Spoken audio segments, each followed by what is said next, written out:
Il y a chaque année 11,5 millions d'animaux dans l'Union européenne qui sont utilisés donc, pour les expériences. Des poissons, des oiseaux, des carnivores, des animaux de rente, donc des cochons, il y a aussi des chiens, des chats.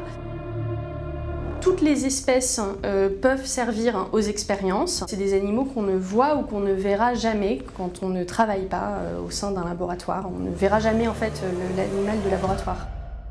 Quand la législation décide d'épargner les grands singes, donc les 13 espèces de grands singes, c'est absolument pas pour des raisons scientifiques, mais pour des raisons morales. C'est-à-dire qu'ils sont reconnus en fait en tant qu'êtres ayant des aptitudes comportementales et sociales bien trop proches de l'homme pour que ce ne soit pas dérangeant en fait d'expérimenter sur eux. Les autres, qui sont pas les grands singes, mais notamment les macaques par exemple, eux sont concernés par les expériences qui vont être strictement nécessaires à la santé humaine.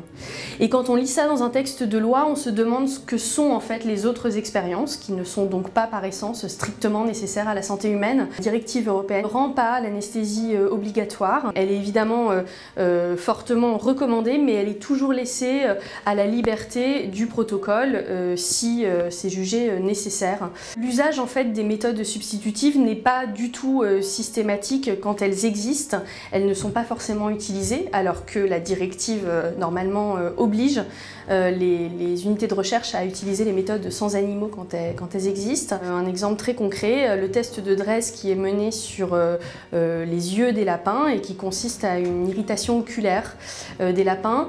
Il y a plusieurs méthodes qui existent d'irritation de la cornée et c'est notamment une reproduction de la cornée humaine. C'est-à-dire qu'on travaille non pas sur les yeux des lapins mais sur un modèle qui reproduit les yeux humains en fait, la cornée humaine. L'expérimentation animale ne touche pas que les vaccins et les médicaments, mais aussi les produits d'entretien ménager, les cosmétiques, l'alimentation, les additifs alimentaires, les édulcorants. Et en tant que consommateur, la seule chose concrète à faire, c'est faire attention aux labels non testés sur les animaux. Il y en a plusieurs. Il y a le label One Voice, il y a le label de PETA Cruelty Free. Dans les produits d'entretien ménager, il y a plusieurs marques comme l'Arbre Vert ou Reinette par exemple, qui sont des marques qui revendiquent justement leur opposition à l'expérimentation animale.